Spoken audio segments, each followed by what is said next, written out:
Podľa mňa v týchto všetkých akciách si early. Estée Lauder, na weekly sa nám za chvíľu bude printovať Green Dot. Vidím to tak, že potenciál 120. Vidím 0% šancu na to, že by sme išli nižšie, práve že upside jedine tam vidím. Mať na mysli, že takéto firmy ako Estée Lauder sa najviac daria. Keď sú krízy, Pfizer, urobili sme veľký move, no po nejakom vyklesaní dá sa do toho naskočiť. Teraz by som do toho nenaskakoval, ale stále je to bullish. Intel pekne vystrelil a po nejakom retrace by som do toho určite nastupoval. Trojmesačný vyzerá dobre, mesačný vyzerá dobre, týždenný vyzerá tak, že by sme mohli začať možno topovať okolo nejakých $40.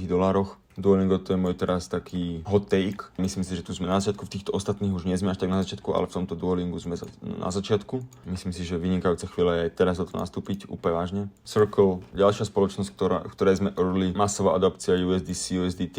Myslím si, že sme na začiatku. Graf vyzerá vynikajúco.